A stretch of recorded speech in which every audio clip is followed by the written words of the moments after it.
I asked people to recommend me books they didn't like, but I have a personal TBR too, and I have indeed finished Daughter of Stone. Now listen up and listen good, because I am pissed off.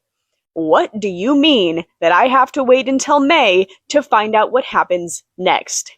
This was 4.5 stars, so was a reading experience. I had so much fucking fun. And not just because I was so right about that character being sus as hell, but because I enjoyed almost every single page of this. Even the things that normally are not my personal taste, I found myself enjoying. And I genuinely think that it's because Pepper's writing is like a joy to read. The story is not joyful, do not get that twisted, but the writing is a joy to read. Does that make sense?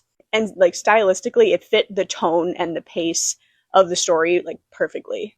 And I loved the Welsh mythology elements of this. As somebody who's not super well versed with that particular lore, this was so refreshing and interesting to read about. That and Non ended up being one of my favorite POVs that I've read like recently. She's smart and she's capable, but she's also the first person to call out when she's fucking overwhelmed or she's out of her depth. She learned to ask for help when she needed it, and her relentlessly curious nature is her biggest motivator, which I can relate to on a painful level. Also, and I did mention this in episode 1, but we had a nightmare thing happening here, and as it turns out, I am a fan of powers or magic that has a mind of its own. That made for some pretty fucking funny moments, but then it also created things that bewildered me and Non and any other characters that happened to be in the vicinity to bear witness. So, you know, all good things. The sense of dramatic irony is also very deep with this book. I'm not going to say too much, but there is a lot of political maneuvering and large-scale game playing that Non is not always aware of,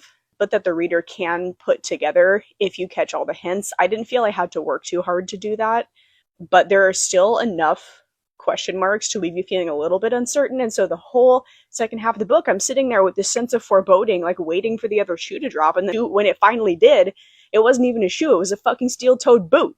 Anyway, all that to say, B.A. Pepper, you really did something with this. This was truly a joy to read, and I am gnawing at the bars of my enclosure for book 2. Thank you again to you and to the Nerd Fam for sending me the ARC. I'm so glad I had the chance to read it. For everybody else, this book comes out tomorrow, and I do fear that you would be missing out if you didn't read it, so get the fuck on it.